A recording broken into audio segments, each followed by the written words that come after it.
Good morning, folks. We're going to get started in a minute. We're giving anyone a chance to sign on. We had a great response in terms of attendees, and so hang tight. Thank you.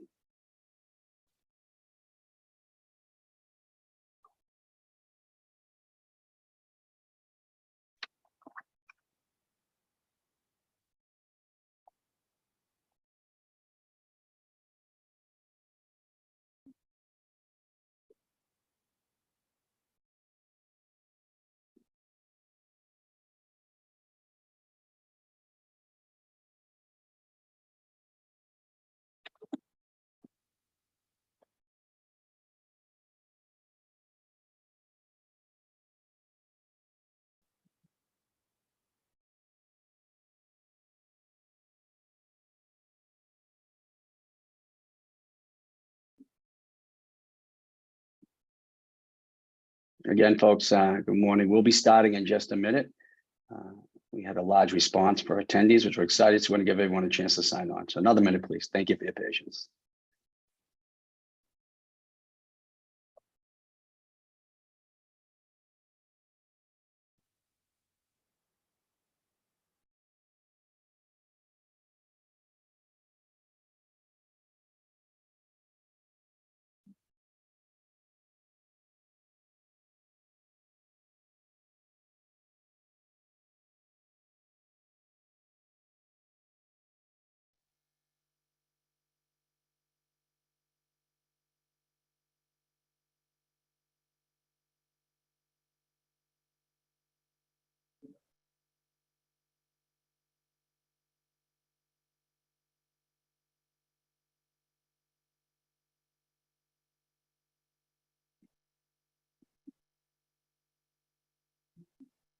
Well, good morning. We're going to get started, and welcome all of you who've signed on, and look forward to really what has been a large and great response of everyone else joining today's Emerging Trend Series. My name is Joe Curtatone. I am the president of the Northeast Clean Energy Council, as we refer to NECEC, and I'd like to welcome everyone to our Emerging Trend Series on connecting energy justice to infrastructure planning. Now, we have an excellent group of panelists and speakers assembled for you this morning, but I do want to say personally, this is also a topic that is near and dear to my heart. I spent 26 years in municipal government, really grappling with infrastructure planning and seeking to correct a century of environmental damage heaped upon my home city of Somerville, Massachusetts. Now, I spent 18 of those years as the mayor, and I can tell you that when a company or organization is looking to do a project with a municipality, it is really taking on the entire infrastructure, the entire history, and the social structure of that place. Now, every city and town thinks it's the most important place on the earth, and for really good reason. For the people who live there, it is. And there's no small amount of sweat and worry experienced by local leaders as they try to navigate really an increasingly complex world and make decisions that will echo through coming generations. But I ask you to now contemplate this. I represented one city in Massachusetts. In all, as we know here, there are 351 cities and towns in the Commonwealth, and there are 483 in Maine, and there are 234 in New Hampshire, and there are 247 in Vermont, and there are 39 in Rhode Island, and there are 169 in Connecticut, and there are 998 in New York State. Now, within each of those municipalities are multiple communities, each with its own set of goals, dreams, and concerns. So that is an intricate landscape in which we're trying to do business. So today we'll dig into how to do it successfully. The good news is that clean energy and climate tech can right a lot of the industrial scale wrongs communities have experienced over the years and decades. We can do a lot of good and help a lot of people, but it will take a willingness to truly and genuinely engage in open dialogue to make it happen. So to start us off this morning, I have the privilege and like to introduce our keynote speaker. This is Elin Swanson Katz. She is the director of the Office of Public Participation at FERC. The office's mission is to empower, promote, and support public voices at the Federal Energy Regulatory Commission. The office also works closely with the Senior Counsel for Environmental Justice and Equity. In short, we couldn't ask for someone more intimately involved with connected energy justice to infrastructure planning. Afterwards, I'll be handing it off to my colleague, Vice President of Government Affairs and Policy for NECEC, Jeremy Mcdermott, who will facilitate the panel and introduce the panelists. But please join me because we are thrilled to have her with us today and welcoming, and as we hear from Elin Swanson Katz. Elin? Good morning. And first of all, thank you so much for the opportunity to talk to you. Thank you for those kind remarks, Joe. I should start with the necessary disclaimer that I don't speak for the commission. These are my perspectives and my remarks. I don't speak for the commissioners. I can't predict or prognosticate what the commission is going to do on any particular matter. So, but let me just start by saying that my mom is and always was a huge fan of country singer Glenn Campbell. So growing up, his music was always on in the background, including the song, The Wichita Lineman. This is a song considered by some to be one of the best pop songs of all time. And it's been covered by everyone from REM to Johnny Cash to Kool and the Gang. And the lyrics are really simple. I am a lineman for the county and I drive the main road, searching in the sun for another overload. I know I need a small vacation, but it don't look like rain. And if it snows, that stretch down south won't ever stand the strain. So basically, it's about a line worker in Wichita, Kansas, driving around looking for faults, worrying about a possible snowstorm and missing his girlfriend. It's also a song about infrastructure, about the singer's personal responsibility, his sense of responsibility for maintaining it, and his investment in his job, among other things. And Joe, based on your opening remarks as a former municipal official, I think you can relate to that. It's interesting that you went to that municipal perspective right away.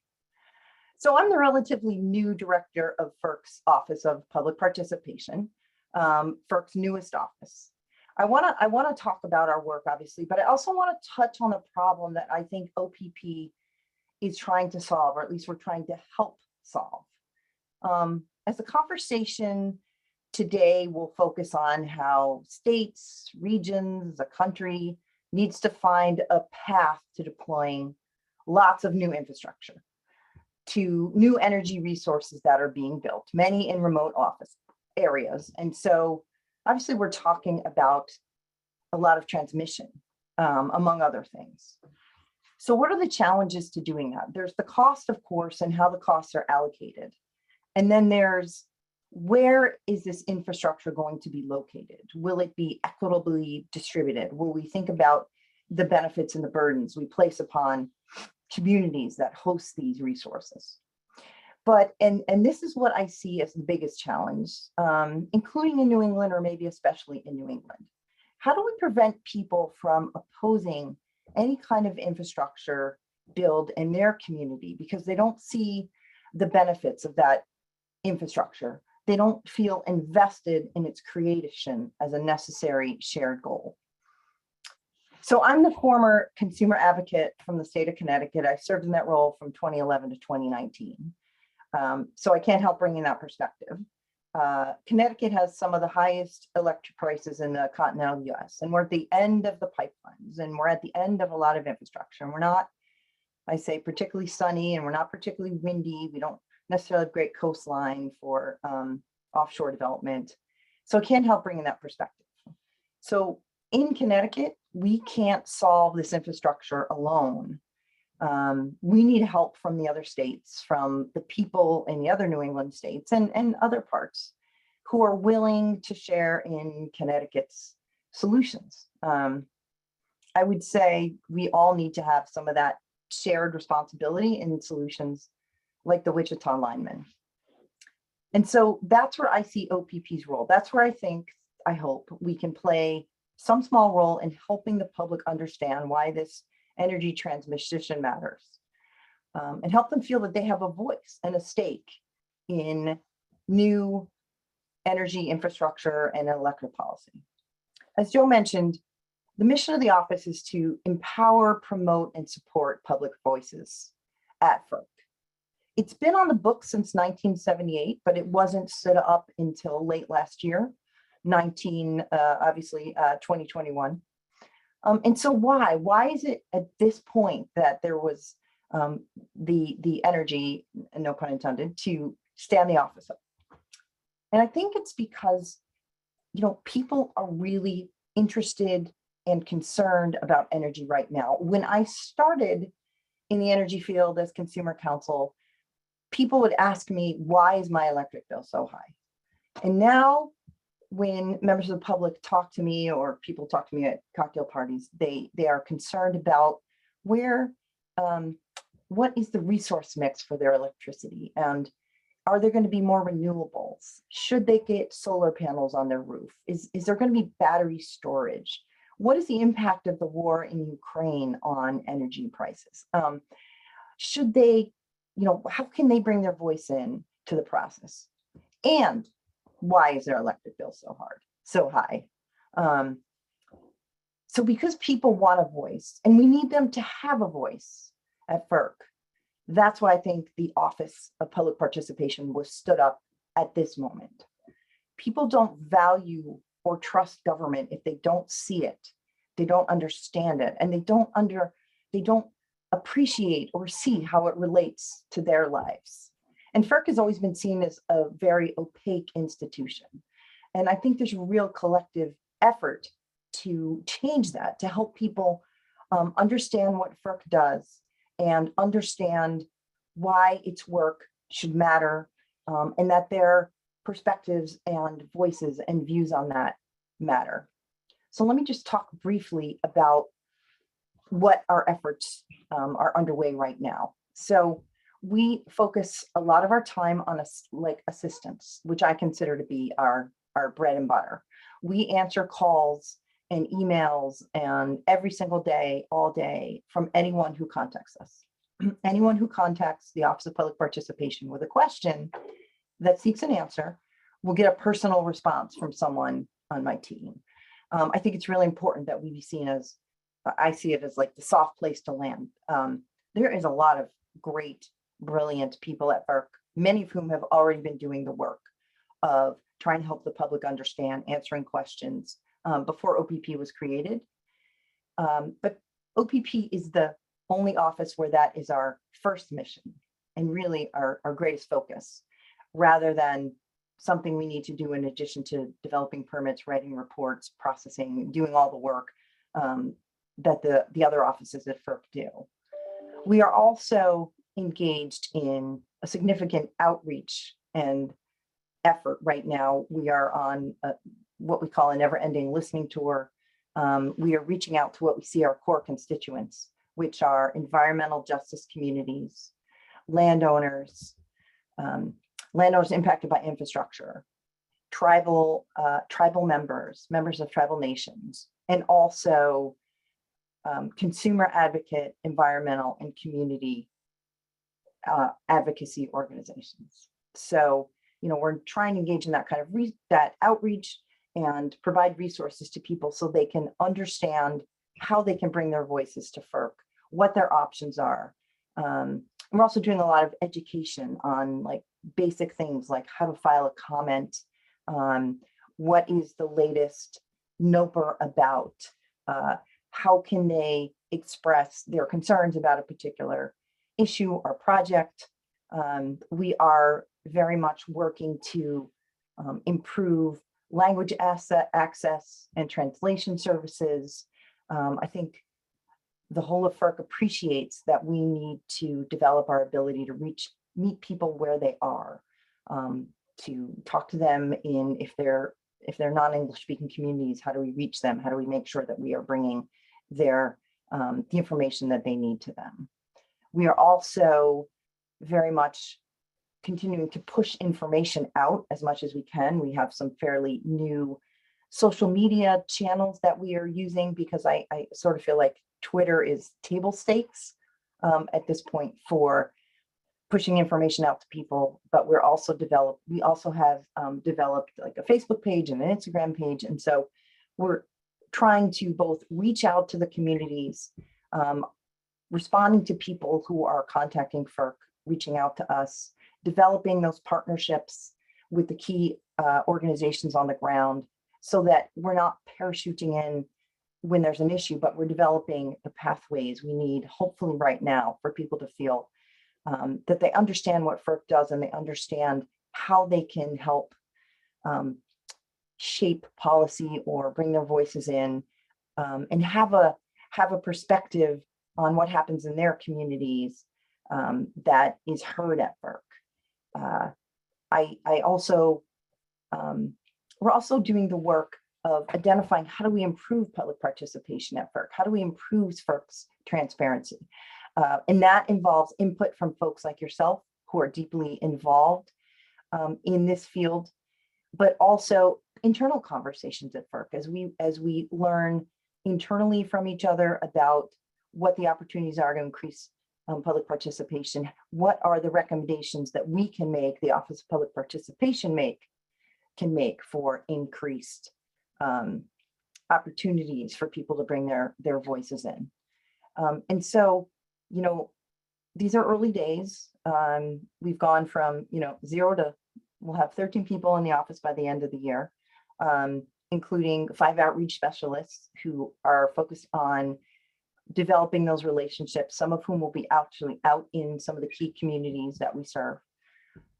So I hope that we can play, as I said, some small role in helping the public understand both how energy policy and decisions are made at FERC, and also helping them hopefully appreciate and value the work that is done by FERC, but that is done by all of you who are on this call, those of you who spend your careers or your time and energy working to ensure that we can see a transition in the way that we provide energy to our communities, and that there is a need for this, and that there's a greater understanding of the role that we can all play in ensuring that we can move forward in a way that's going to be sustainable and successful for not just our communities, but our states and our regions and the country as a whole. So I know it's going to be a great discussion today of both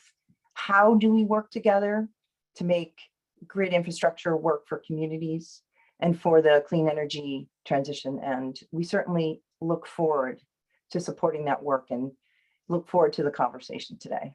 Thank you so much. Thank you, Elin, and thanks for laying out the vision for the Office of Public Participation and for setting the table for what is going to be a lively conversation to follow. And we certainly look forward to working with you and your colleagues in the days ahead. I'm Jeremy Mcdermott, the Vice President for Policy and Government Affairs here at NECEC, and it's my pleasure to turn us now to our all-star panel to dig into some of the issues that Elin raised. And we have a great lineup of speakers, each of whom brings an interesting perspective, from a utility and transmission developer to 2 leading advocates and a technology provider. Our goal today is to spend a little time talking about the challenges associated with building the clean energy infrastructure we need and doing it on a timescale that matters, and facilitating meaningful community engagement along the way. Before I introduce all of our panelists, just a quick word about the flow of the panel and how we're going to do this. I'm going to bring up each panelist and introduce them very briefly, and then each of them is going to talk about where they sit in the world, their organization, and how they approach these issues. Then we're going to launch into a conversation talking about their work, where they see the opportunities, but really focusing on the solutions that are going to help drive this clean energy transition in a rapid and equitable manner. At the end of the conversation, we are going to reserve some time for audience questions, and in order to facilitate that in a smooth way, please use the Q&A button at the bottom of your screen. We will be monitoring that and trying to answer as many questions as we can, both along the way and more specifically towards the end of the conversation. I'm going to do my best to stay out of the way and just direct traffic with a light touch, because really the people who have the perspective are the panelists themselves. And with that, I'd like to get going. We have with us Staci Rubin, Vice President for Environmental Justice at Conservation Law Foundation, Julieta Giraldez, who is a principal of customer solutions at Kevala, a leading technology company, really driving data and analytics into the grid. Bernardo Scudero, who's the Senior Director of Business Development at Avangrid and very intimately familiar with transmission projects and stakeholder engagement. And Mireille Bejjani, who's the co-executive director of Slingshot, which is a relatively new nonprofit that is engaging communities to make sure that our energy choices are just and are engaging community power. With that, Staci, I'm going to turn it over to you to set the table of where you sit in the world. Thank you so much to Jeremy and to NECEC for allowing me to be here today. So at Conservation Law Foundation, we are a regional nonprofit environmental organization working throughout the 6 New England states. And I work within our environmental justice program. We believe that partnering with people who are impacted first and worst by the climate crisis need to be at the center of the conversation, driving decisions. And so we've been involved in a lot of different projects throughout New England, thinking about how we can get to a just transition, and really looking forward to having this conversation. Terrific. Thank you, Staci. Julieta. Thank you, NECC, and it's an honor to be here with this caliber of co-panelists too. I'm Julieta Giraldez. I'm a principal of customer solutions at Kevala.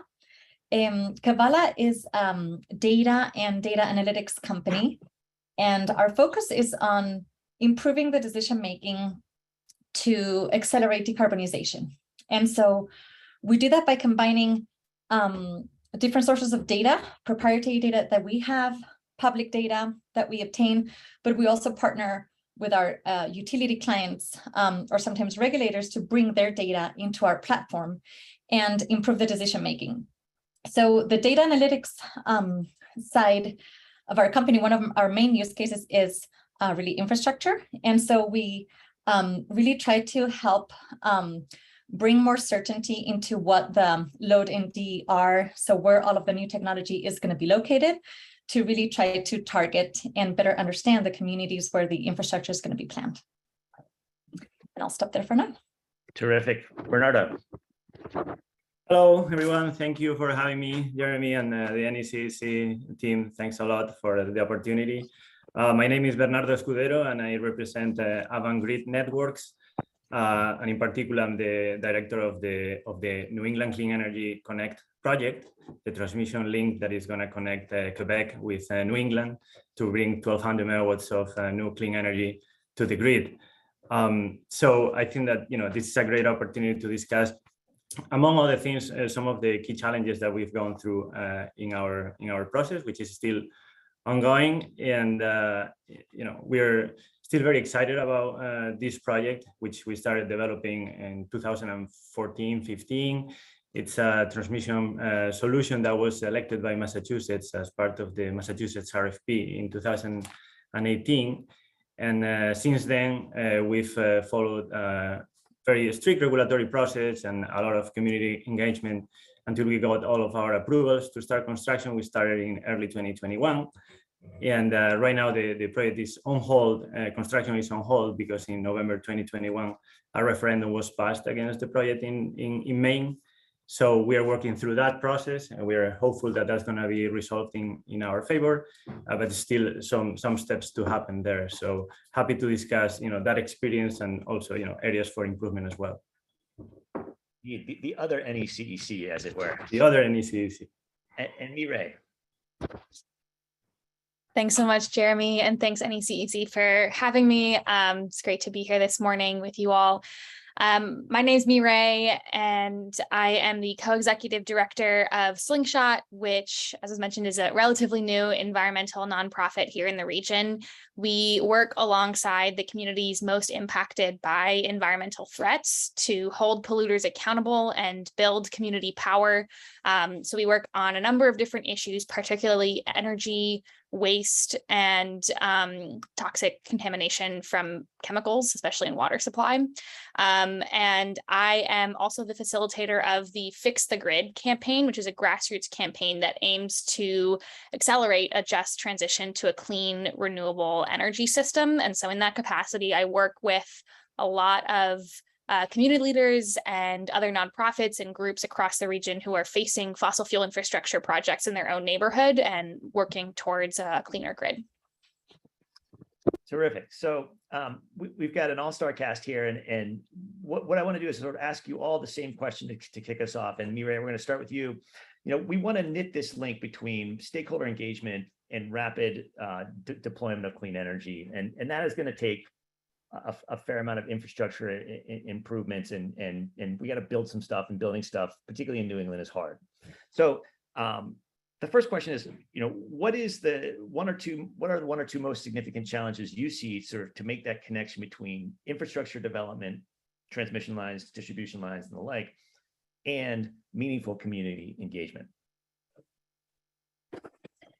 Thanks, Jeremy. So I'll kick us off. And it's hard to pick just a few because I think there's obviously it's a complicated landscape. But one thing that I definitely think is a key challenge is, as with any things that relate to the climate crisis, time is a key factor that we're always dealing with. And that leads to a sense of urgency.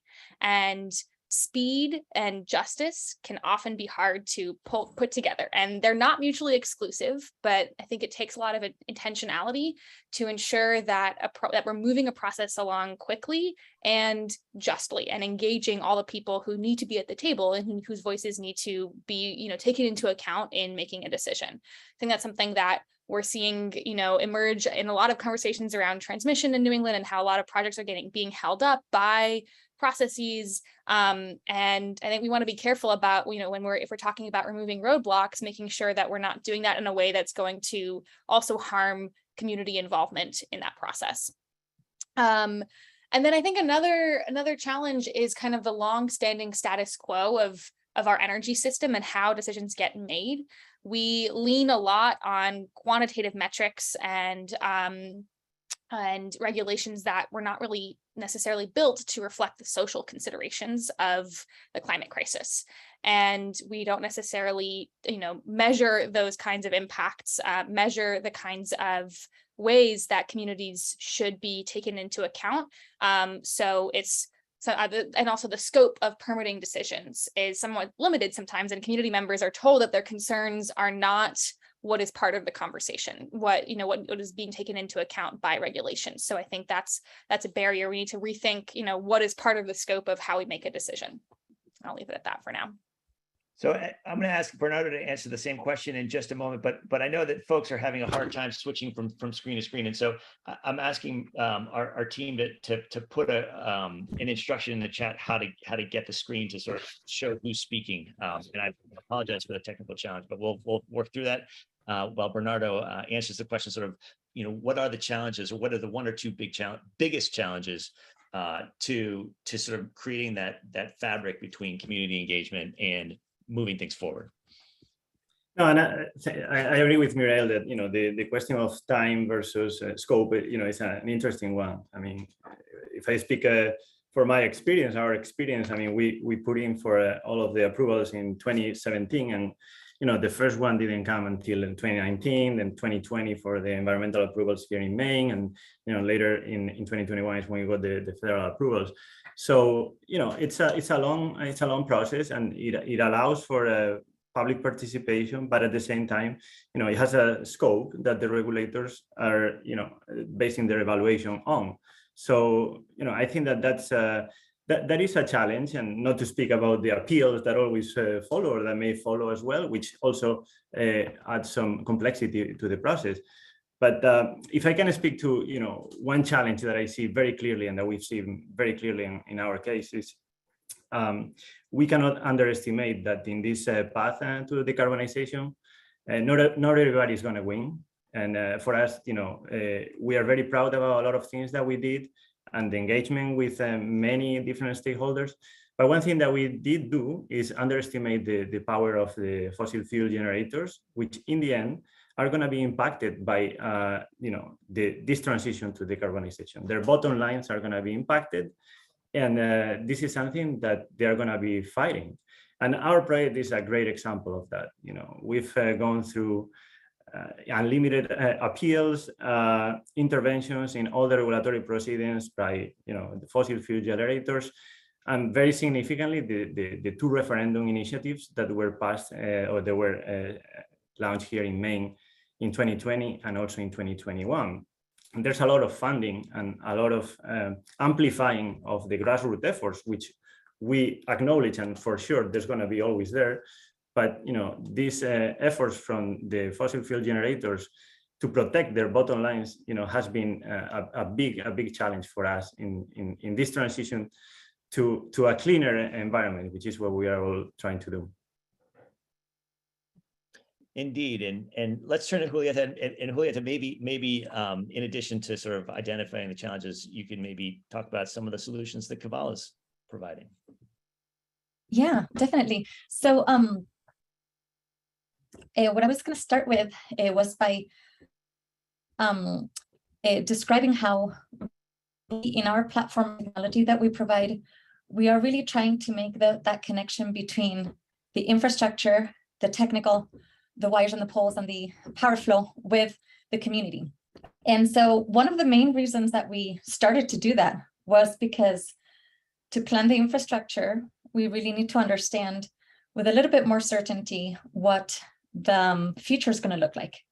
And for that forecast, we realized that it was really important to start understanding the different households, the different neighborhoods that connect to that infrastructure, and that those, not just that consumption, but that the socioeconomics are actually drivers of predicting what's going to happen and what we need to plan for.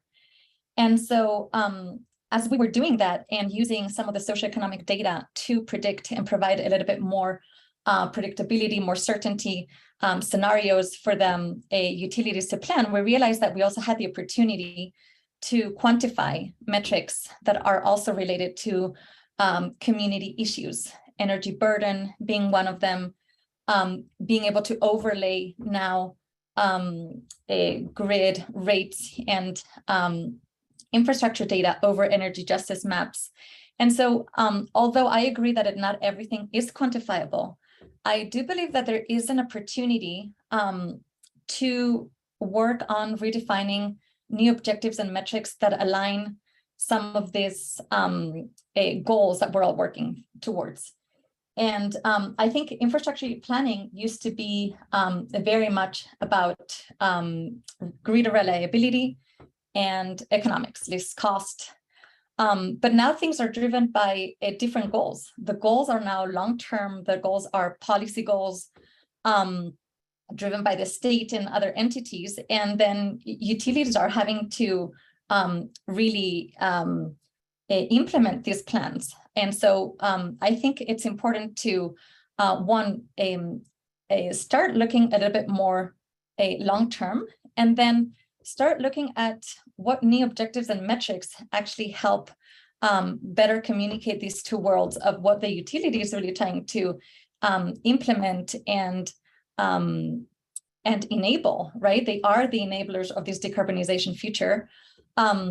While the communities, each community is different. And so it is important. We also do believe that, a picture is worth 1,000 words. And so we do think that there is an opportunity for better visualization and quantification of all of these metrics and objectives in a neighborhood by neighborhood sort of type of conversation. So not every neighborhood is going to be different. Not every infrastructure project is going to be the same, and that it's important to provide these tools. So yeah, with our platform, we really do sort of want to help this conversation that Elin actually alluded to at the beginning, which was how do we help this stakeholder engagement, this transparency in what everybody actually is trying to achieve.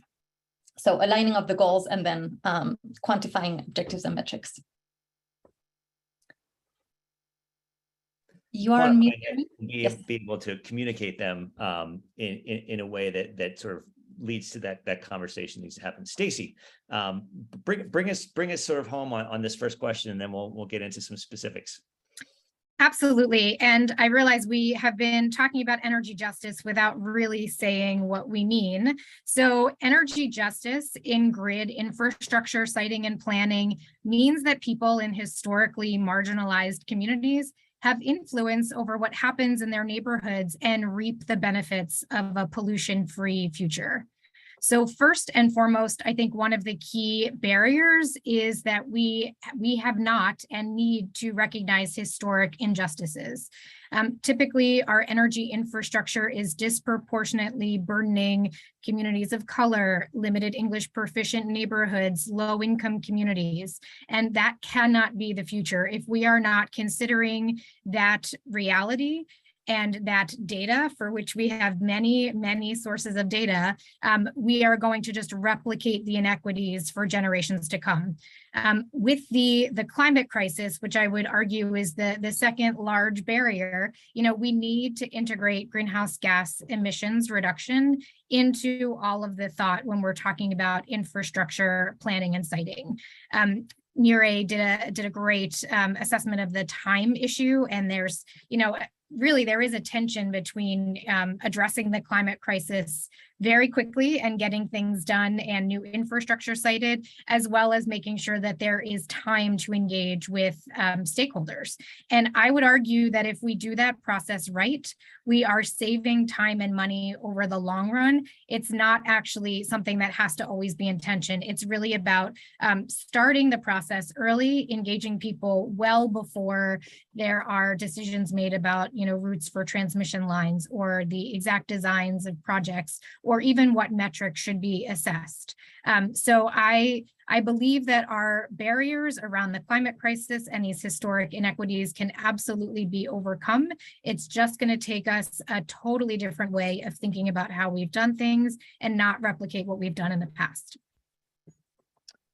So the key word you said, Staci, is influence. It's not just sort of a one-way communication street. It's a back and forth engagement, and how mechanically on the ground, how should NECEC and transmission developers and utilities, all these folks who are have an interest in building this infrastructure, be starting with the right first step. I think that's sort of the key, is sort of starting at the beginning and not coming with a fully baked plan. But mechanically, how does that work, and how do you encourage that from a sort of institutional framework?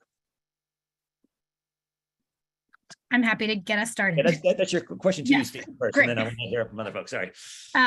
So I think that NECEC is already taking the right step by having this conversation today, and I'm really encouraged by the number of participants we have today and registrants. So clearly there's interest, and continuing these conversations are key. In terms of on the ground, I will say I am an attorney, and as I mentioned, I partner with people that are directly impacted by projects.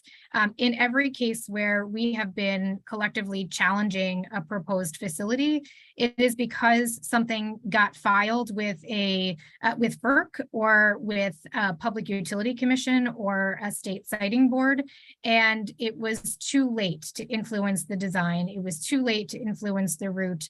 And in some cases, a price was determined through an RFP process. And at that point, there has been so much money invested by the developer or the utility that it is just too late. And then it gets contentious and litigious, and that is what takes a lot of time. So I would say there are many pitfalls that developers have to avoid when they're doing community engagement. So first, developers have to be prepared to take the time to engage community members early, well before there's a location fully designed and baked. Developers have to keep showing up, listen to residents, and then make alterations to the design. If developers are going into a room wanting to check the box and say, I did my outreach, I talked to people in the neighborhood, it's not enough. And same with our commissioners and decision makers. You've got to make changes based on what people are saying. And I would say for developers to build trust with a community or set of communities, they have to keep showing up. I think developers are coming to these meetings expecting to educate others, but it is a two-way bike path. It's really about making sure that the developers are ready to be educated and do the education. It's got to be this ongoing flow of dialogue. And again, I think that's how we generate trust, buy-in, and get much better projects in the long term that save cost and make it less likely that we're in court or before legislatures or at the ballot polls voting on referendum. Thanks. I mean, very helpful perspective. And so I want to turn to the other three panelists to respond to that and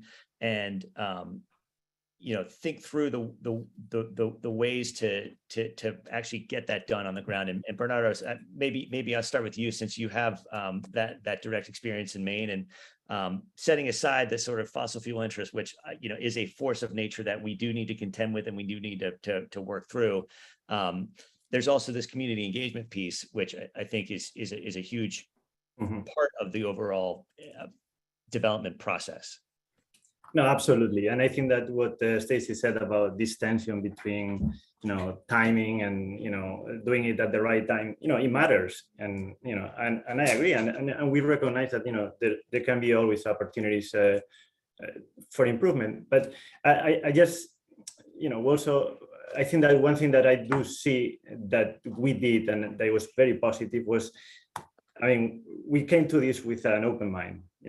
We recognized that there were going to be a lot of stakeholders, that were going to have an interest on the project. So, I'll speak for my CEO and president, Thorne Dickinson. He always said, he wanted to talk to the 1.4 million Mainers and discuss the project. And I truly believe, he didn't talk to 1.4 million Mainers, but he did go with that attitude of not the traditional executive. He went to every municipal meeting. He went to talk to the snowmobile clubs, to the rafting communities. So he was always there. And I think that that's the attitude that you have to have. And then yes, there may be things that is harder to change along the way, but I think that, we came with a good project and we made it a much better project along the way. And that included the regulatory proceedings, the discussions with the communities, with the stakeholders. And I can give several examples. We agreed to make adjustments to the route in a sensitive area on the Kennebec River. So the line was underground on that section of the project. We rerouted the line on the northern section to avoid a particular pond that could have some visual impact. We enhanced the fiber optic capabilities of the line, and not to speak about all the mitigation that came along with environmental proceedings. So I think that one thing that we are also proud and has definitely hurt our economics, but we see that as a positive, is all the mitigation that was agreed with the DEP, and also as a result of the public input. As far as conservation of land, this project is going to result in 50,000 acres of conservation of land. That's, I think, super unique. We have some restrictions on the clearing. We have put a system or a design for tapering of a section of the line to also mitigate the visual impact. We have created culvert plans for mitigation of the fragmentation concerns. So, there's been a lot of improvements along the way that, I think are also, a reflection of, what the process should look like. An example of sort of, not having that fully sort of formed idea and having the back and forth. So Mireille and Julieta, are there other examples that you've seen where you've seen an engaged developer working with the community to improve the project along the way, rather than sort of not than checking the box, as it were?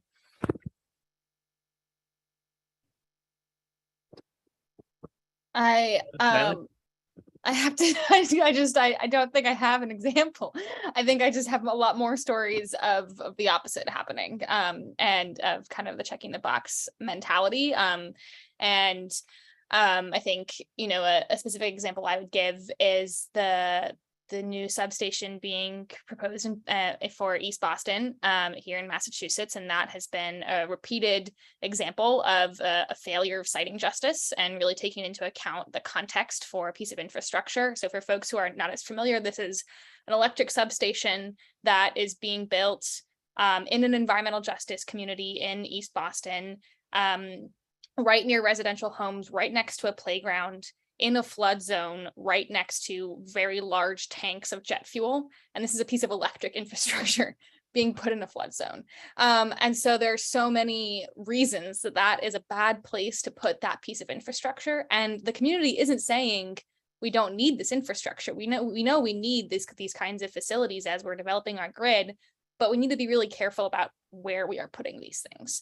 And in that process, there was repeated lack of access and accessibility for the community in proceedings, whether there was a lack of language interpretation for residents for whom English isn't their first language, a lack of outreach to the residents, a number of hearings that were held during snowstorms when folks were dealing with, with impacts of weather and taking care of their children and couldn't show up on Zoom for hours to wait for their opportunity to make public comment.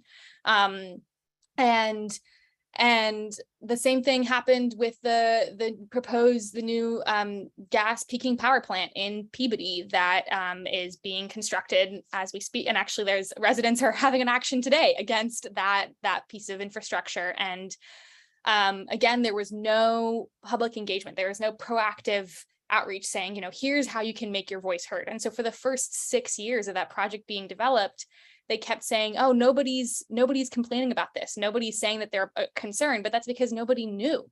Even the Peabody City Council didn't know that this project was happening in the way that it was, where it was. And again, a new piece of gas infrastructure in an environmental justice community on the same site as 2 existing gas plants within miles of numerous other environmental justice communities. And when we finally pushed, when the community pushed back hard on the developers, they finally had their first ever in-person meeting in Peabody for the community. This was after 6 years of the project being under development. They finally came to Peabody and said, here's your opportunity to ask questions.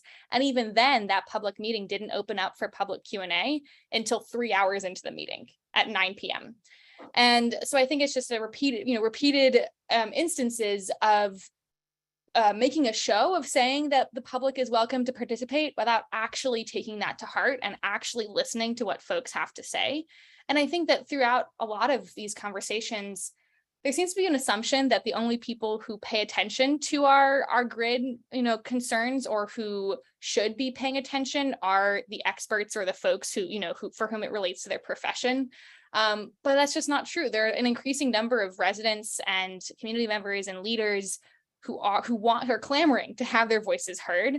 And so I think it needs to be a little bit of a shift of perspective where, yes, we need to, do outreach to folks, but there are also a lot of folks who are out there waiting. They're, knocking on the door, waiting for their opportunity to say something if we give them a meaningful platform for engagement.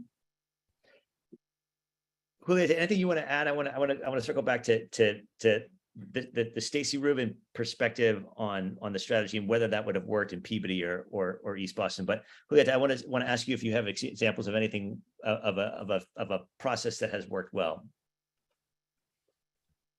We're not that involved at the developer level, and so I can comment more on the education. I do agree that it has to be 2 ways, and we are definitely helping with our platform to make the infrastructure planning process more transparent to all, and have a better understanding of now all of the data that is available that we can relate for that. And so, but I agree. I think it's I don't have necessarily a story to bring to the table on a very specific project. So I'll bring it back to you, Jeremy, and comment later. So the next time we have this conversation, we better have some good examples, right? We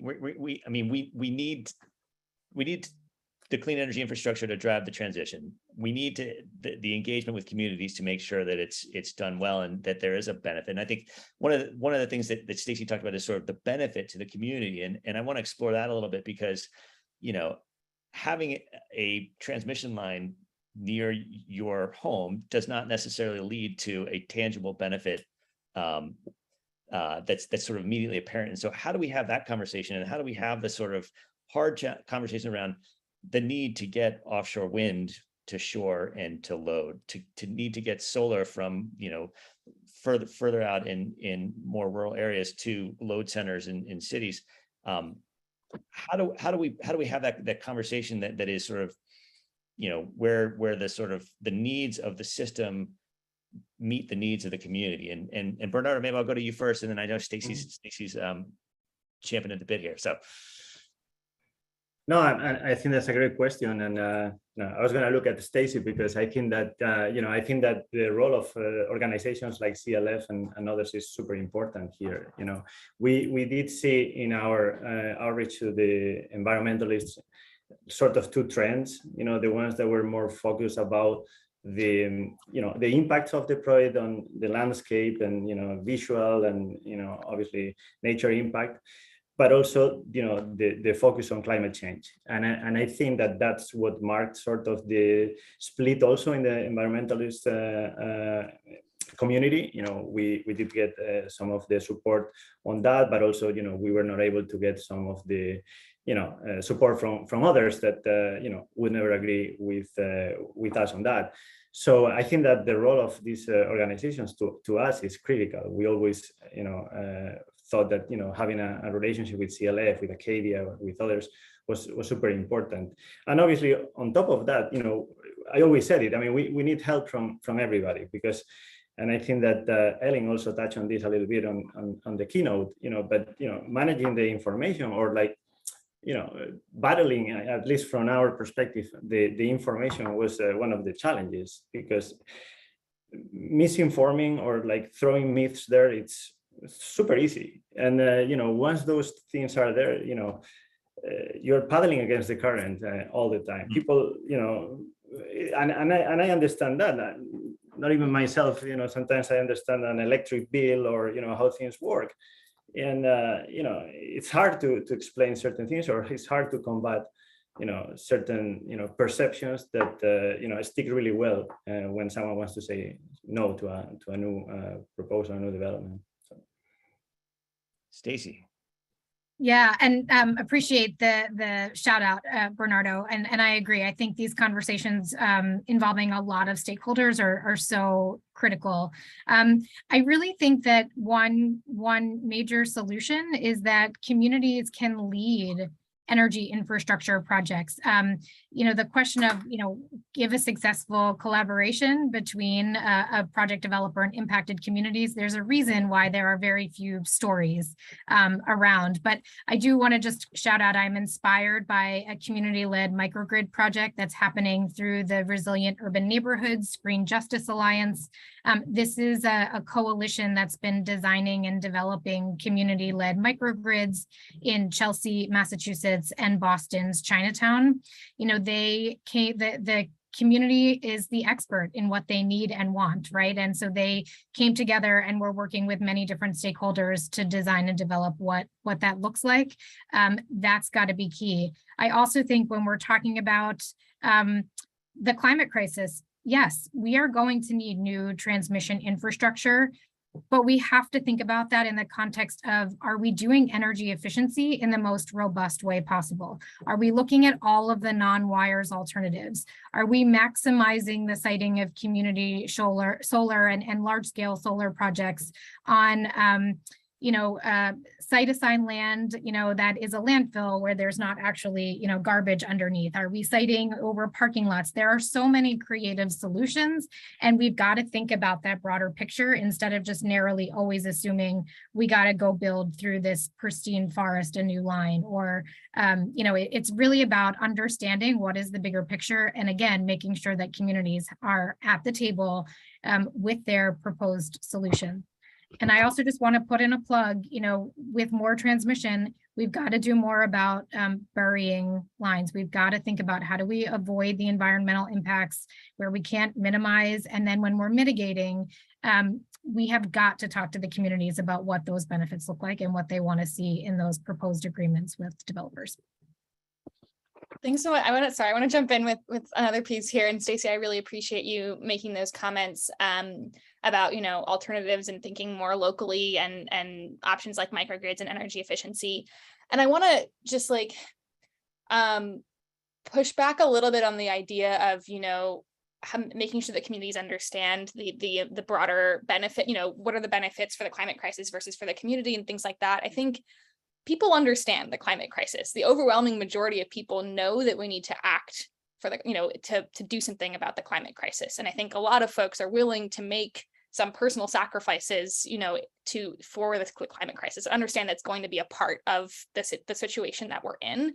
And so I think that we need to give communities credit when they're pushing back hard on something. It's not necessarily just NIMBYism. It's a fundamental, understanding that this is not the direction that we need to be heading in and that there are better solutions out there. And so when communities are pushing back hard on a certain kind of infrastructure or a location for it, it's not because they're saying we can't, we don't need this infrastructure. It's that there's a better way to go about it. There's a better way to put solar, closer to where the energy, to put generation closer to where it's being used, have more microgrids, work on energy efficiency. So I think we need to give residents credit that they understand the situation that we're in and that they understand, what we're facing, and that is going to be an impact on everyone. And the way we go about navigating that impact is important. I was going to go ahead. No, I was okay. I was going to add that one of the things that we are interested in exploring further, and we're also partnering with national labs on, is, and you said it, Staci, I think the community-led projects, right? And recognizing that the two-way education that you mentioned, Staci, and that people do have an understanding and a sense of the problem. And so one of the things that we're interested in is somehow, I wouldn't say leveling the ground, but again, bring it back to data. A lot of the data has, of course, resided on the utility side, right? And so they have the infrastructure, they have the consumption. And so we're working, for example, with the Department of Energy on a project on differential privacy. So how can we make data available, or metadata available, so quantities of data that would be the same for the decision making, but that doesn't compromise, for example, cybersecurity, privacy. So we're partnering with the utilities and the DOE on that. And I think it's an interesting topic at the end, understanding, moving towards that transparency.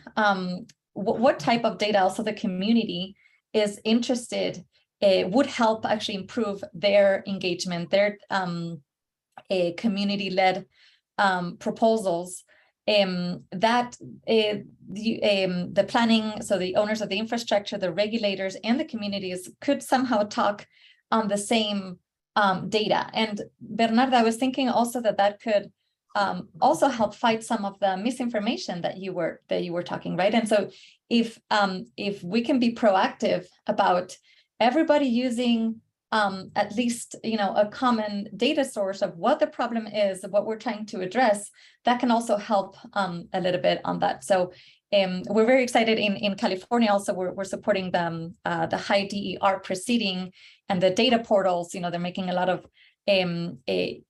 efforts there, but it's still challenging, right? At the end, it takes a lot of effort, and it's a big setup. It's infrastructure, it's costs to make this data and models available. And so I think there needs to be an even further push to understand, well, what is it truly that it's meaningful for both sides? And I'll stop there for now. So I mean, go ahead, Jeremy. I'll say that the use of data and the sort of transparency around that is hugely important. I can't imagine that there's, every community has the same data needs or the same transparency needs, but maybe a question for the three of you who aren't Julieta, do you see any commonalities in sort of the type of data that would be helpful for communities, and frankly, the type of data and information that would be helpful for communities for developers to have from communities. And I understand that it's not all qualitative, it's not all sort of numbers, but I think that the transparency and sharing of information in a free way, in a broad way, will build that trust and lead to better outcomes. So Mireille, you're jumping in, so I'll. Yeah, I love this because this is, the question of transparency is something huge that the Fix the Grid campaign is working on regionally, because our regional grid operator here in New England, ISO New England, is very much non-transparent in a lot of its decision making, and in some ways some of the worst when it comes to transparency across the country among independent system operators. And that, having a shared understanding of what the problem is really helpful to build solutions together. And when only a small set of people have the full, scope of information and data, and everyone else is left relying on what conclusions those folks are coming to, that doesn't build the kind of trust and collaboration that we need to have communities really buy into the projects and infrastructure that we're going to need to build. And I know this is something even recently around the question of winter reliability, which has been the hot topic lately for the region.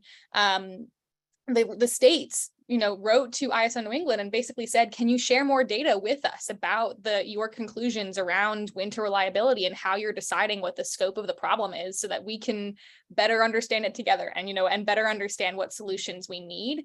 And I think that transparency is really key, as you said, Jeremy, to build trust, so people understand that, the conclusions are that we all agree on the conclusions that we're coming to, and that we're, and that communities can help. I think there was a comment also that someone made in the question box about not just technical explanation, but really building trust.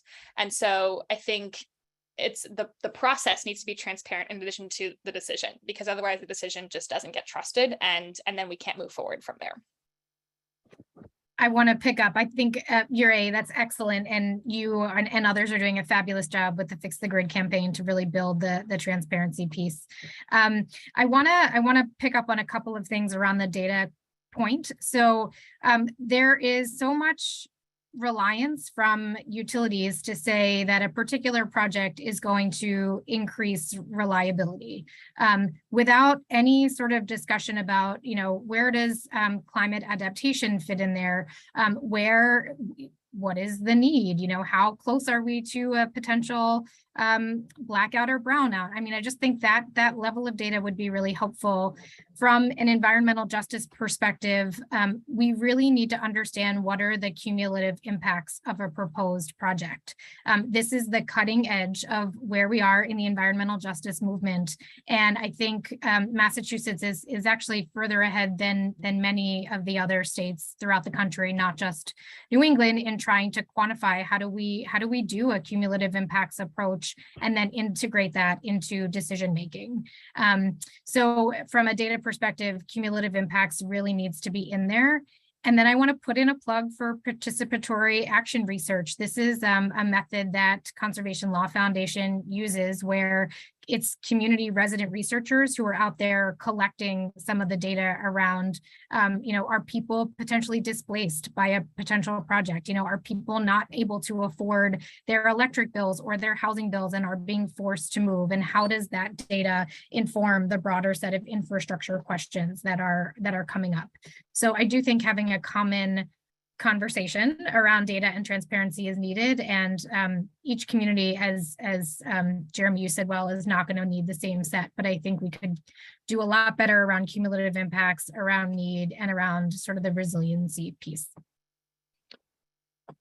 Thank you. And Bernardo, you've been suspiciously quiet recently, and so I want to bring you in and ask you sort of about the ability to grab data and the way that you can use that to build trust with the communities that you're working with. Yeah, no, absolutely. And I was like listening to this discussion because I think it's very interesting. And what I was thinking, I guess I was sort of like focusing on, so what is the solution or how do we do it? And I was thinking like, well, in the end, you want to have someone that provides the overall objective point of view here, so everybody's sort of leveled. And I was just thinking about, ISO New England, FERC, these are like very well respected and technically capable entities that should be in a great position to determine, what is, a project that is important for the grid, what is the impact on the reliability, what's, like have that technical perspective on what really matters. I mean, and Mireille was just referring to, the recent discussions on winter reliability, and we saw it at the FERC forum last week that, I think everybody agrees that, some of these initiatives are super important, but I don't think that message is coming all the way down to the communities. So, I do think that these, entities, again, FERC, ISO, do have a role here. And I think that, I try to go to the solution, and I think that, there's an opportunity there to be part of this. And just the other thing that I was thinking also is, because everything is going to come down also, to economics to some degree, right? Or to an important degree. And, when we think about like the trigger to our project was really this RFP in Massachusetts that, resulted in the selection of this transmission project. And, there's an evaluation criteria also that is put forth by, in this case, the DOER, the EDCs. There may be an opportunity there also to have, like, from that perspective and from that moment, all these community engagement metrics and, quantify to some degree, this the importance of this in that evaluation. So from the very beginning, it's in everybody's radar, and everybody plans according to that. So I think that again, I'm trying to go to solutions. What can we do?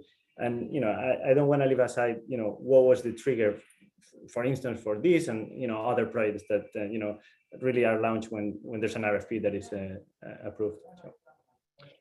Bernardo, I want to pick up on one thing you mentioned. Oh, sorry, Jeremy. Before you're up next, Mireille, but before you hop in, I want to remind audience members to put their questions in the Q&A, because we're gonna turn to some of those questions in just a minute. But Mireille. Yeah, I want to pick up on what you were saying, Bernardo, about the role of FERC and ISO New England. And I think obviously they have critical roles in this whole picture, given the place that they have, and ISO New England manages our grid. And I think that there are increasing questions about whether ISO New England is fully equipped to handle this transition, given the numerous other considerations that need to come into play. ISO New England was built and has the expertise to really dig into market mechanisms and grid, and reliability, the way they can, define reliability and power, distribution and whatnot. But they don't necessarily have the staff and expertise to fully understand environmental justice and the climate crisis and energy burden on communities, and some of the stuff that Julieta has been mentioning, working on quantifying and things like that. And so we either need a pretty big overhaul of ISO New England and to a certain degree FERC, and what the scope of decisions is and how reports are being, because ISO New England has been putting together a bunch of reports on new potential market ideas and the, 2050, all these different things that have very limited scopes and don't often take full account of the climate crisis. And I think that's partly because the staff or folks who are putting these reports together have a certain realm of expertise that is very important, and also is increasingly insufficient in addressing the full scale of the problem. So I think we either need an overhaul of that, or we need additional, really close collaboration with additional partners like Julieta or like other folks like that who bring other realms of expertise. And I don't know that collaboration is yet happening, but I think that's something we need to move more towards to address the full scope of the problem. Staci. Yeah, I agree with that. And I would just add, I think there's a real opportunity to broaden the scope of people who are in decision-making roles.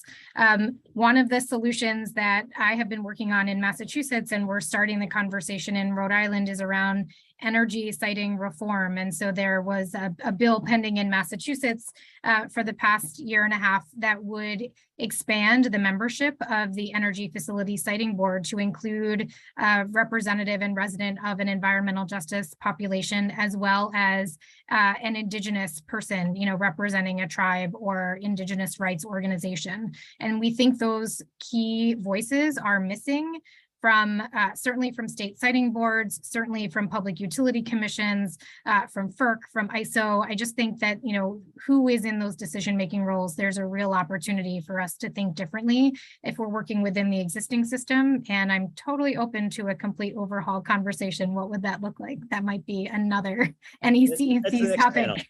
Yeah. But I want to bring back in the sort of concept of the Office of Public Participation at FERC and how that can advance the sort of the conversation and the engagement. And is there a model for that at local PUCs or ISOs to sort of facilitate that sort of engagement with the regulators? And so I want you guys to answer that question quickly, and then we'll turn to a couple questions from the audience. So Bernardo. Regional and state-based OPPs. Yeah, I mean, again, I think that, and we've always been very open-minded to all of this. And I think that the more, the better. And if, the FERC can have that central role in, whatever it is, the PUC proceeding here in Maine, or, the environmental proceedings, I think that it makes sense to me, if that serves to amplify the public input, because the way it is now may not be sufficient. I think that, yes, why not? I mean, I think it's totally open to that. Julieta.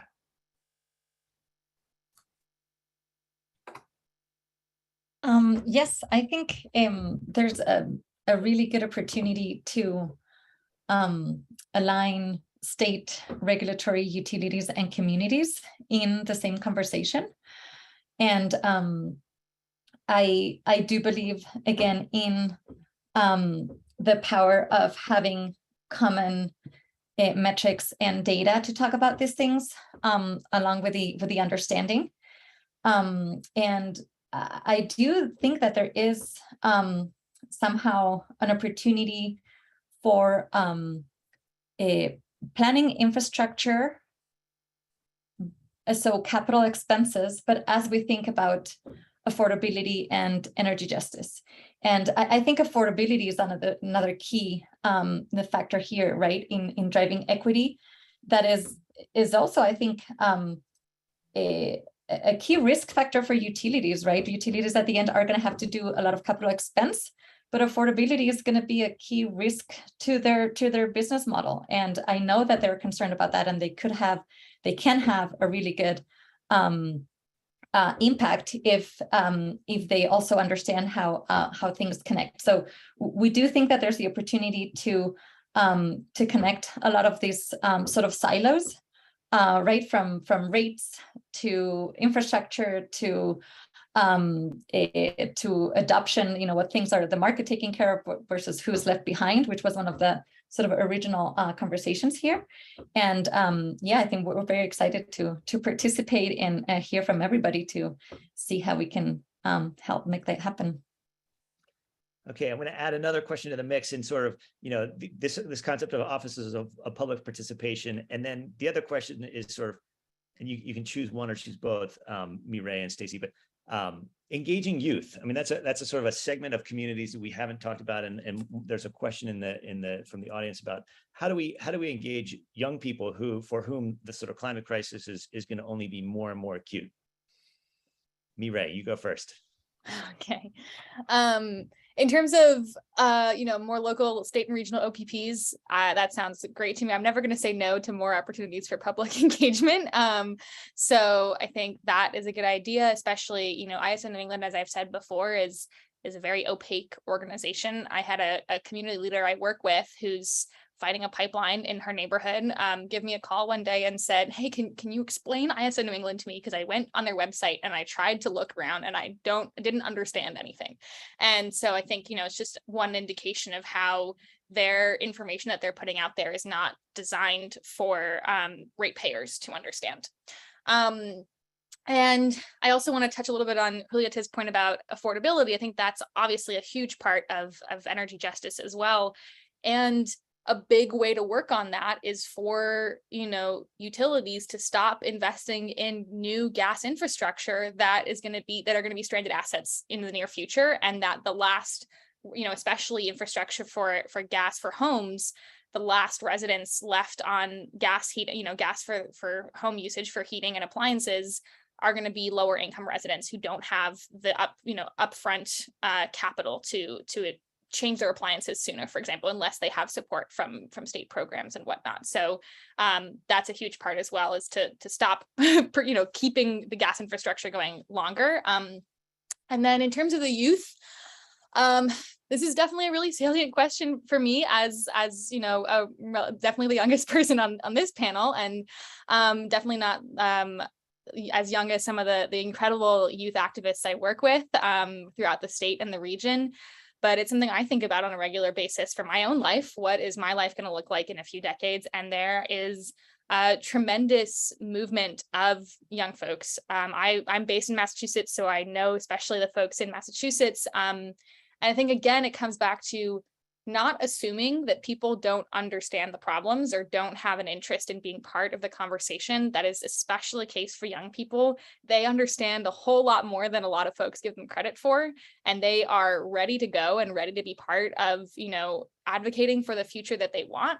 And so I think the same things we've been talking about in terms of creating a meaningful platform for engagement and, inviting them in and really listening to what they have to say and really understanding that they are experts in their own experience is, I think, a critical part of building the grid that we need. And I'll jump in just on the youth to pick up where Mireille left off. I think young people have such a critical perspective. I had the privilege of working at an organization that has an amazing youth program, Alternatives for Community and Environment, based in Roxbury, Massachusetts.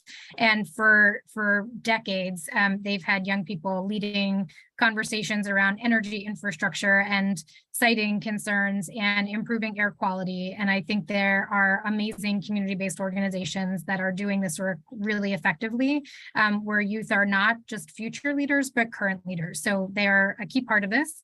And I would just say, from an Office of Public Participation perspective, we haven't talked about this, but it's clearly needed. Language access is key. These conversations should be multilingual. We need to have not just translation, but simultaneous interpretation at these public conversations, not just at public hearings. And it takes full-time staff, more than one, to do this well. And so I was thrilled to hear Elin, Swanson, Katz talk about having up to 13 people by the end of the year. We need more financial resources that are just part of doing business that are covering these language access and public engagement costs. All right, we had a couple more minutes, and one question is sort of coming back to Bernardo's comment about the economics, and Julieta was talking about energy burden, and there's a question in the chat. So are we focusing on the economics too much?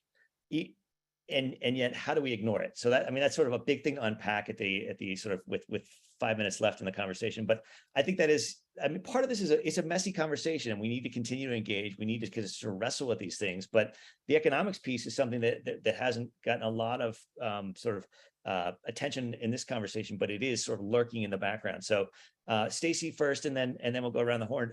Talk to me about sort of how the economics of ratepayer impacts, procurement processes and the like factor into this conversation. Economics are key, although how we look at economics, I think, is a question. So I've been practicing before Public Utility Commission, Siting Board federally. I've never been in front of a commission that is considering a rate decrease. It's a constant stream of rate increases. And in many cases, there is a more thoughtful way to reduce overall costs and meet the overall goals. I think that if we're taking into account the costs of poor air quality and associated public health outcomes, then the economics would look really different. If we are thinking about what are the job impacts, the workforce development impacts of who gets access to the clean energy jobs and who doesn't, that changes the economic picture. So economics are hugely important. Again, I mentioned non-wires alternatives before. I just think we need to be doing better in every state on energy efficiency and other non-wires alternative solutions, because that's going to help us prevent us from investing in very expensive infrastructure that is going to saddle ratepayers with costs for the long term. And also shareholders can pay a greater percent of the costs here. What do you think about that, Bernardo? I'm in total agreement that the economics are important. And, I think that it goes back to my earlier comment about, the RFP process for some of these large procurements. I mean, if you look at those, they were based on a certain evaluation criteria, and everybody was trying to do their best to be competitive and also provide, the solution that was the most optimal. So, just speaking on Staci, obviously, ideally, especially from a visual impact perspective, we could have all the lines underground, but that's going to cost 5 times more. And, who's going to pay for that? In the end, there's no magic here, and all is going to go down to ratepayers. I mean, we can stretch the shareholders' outcome, if you will, but, at the end of the day, it is what it is. So especially in this context that we all agree that transmission is so important, if we just think going forward of doing everything underground, I don't think that that's going to be sustainable. So economics are very important as part of it has to be part of the conversation, and it has to be a balance there, because, I don't think that we can do infinite mitigation, because otherwise things won't work out. Julieta. I'm very excited about this conversation. I do think that in the past, infrastructure planning really only looked at reliability and economics, but now everybody is acknowledging that there are other things that have to be looked at. And as I was saying earlier, I do think that although we may see as utilities wanting to spend more on capital since it's their business model, affordability is also a risk to their business model with grid deflection or other things. And so there is the opportunity, I think, to kill 2 birds with 1 stone and address some of the affordability issues while reducing or mitigating. It could be sort of a risk factor to mitigate some of the big capital expenses that are coming with electrification.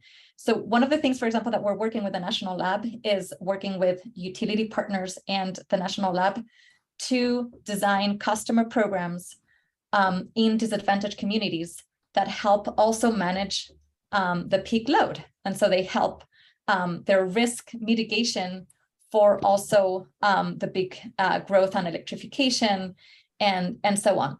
And so one of the things that I did wanted to also comment on is that while we were talking about specific projects, and I think that is important, those experiences, at the same time, we have to acknowledge that there is a big picture here. Utilities deal with a lot of data. Joe opened up with saying how many cities, right? He used to be the mayor of 1 city, but now we need to do things. And it's not that easy. We're not quite there in understanding how to do these things at scale, while also acknowledging sort of the conversation in one community. And so we're definitely wanting to sort of connect things that have not been connected before, like, well, who's the owner of the house? What is the rate that he's paying to the infrastructure planning decisions?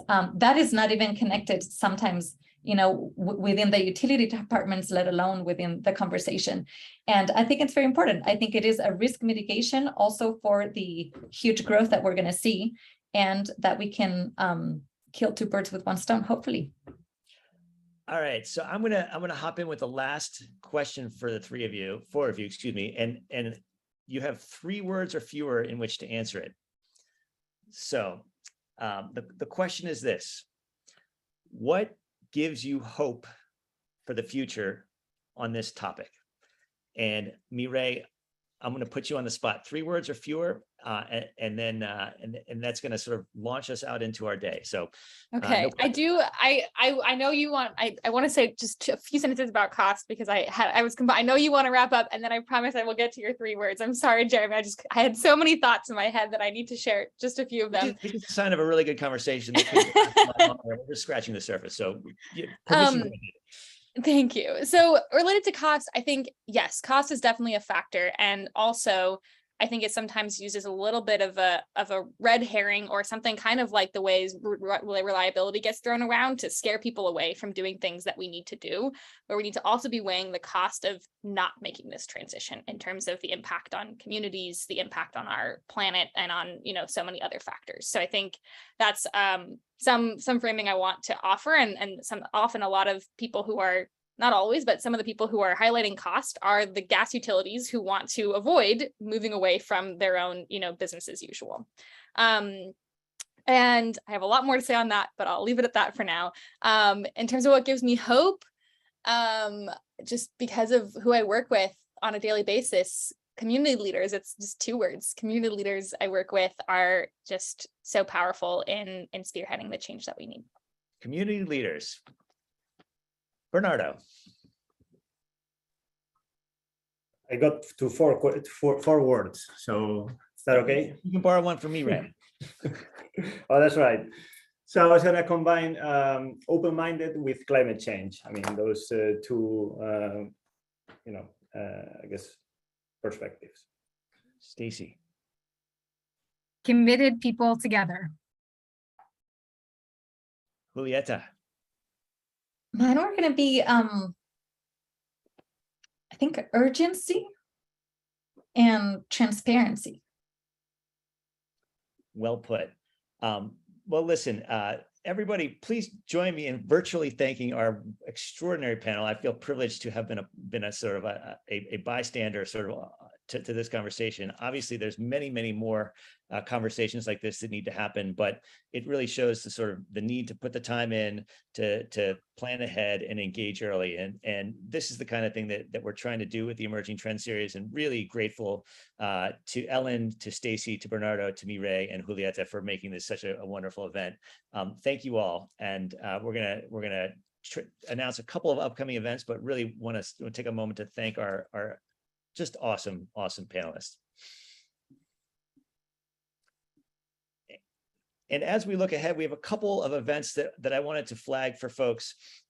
Later this month, on Thursday, September 29th, we have our Northeast Regional Finals for the Cleantech Open Northeast Accelerator Program. Really a great opportunity to see up-and-coming companies who are on the verge of making big things happen. And it's just a fun day at Greentown Labs on September 29th. And then save the date. The details will be coming soon for a regional transportation summit focused on transportation and mobility across the region.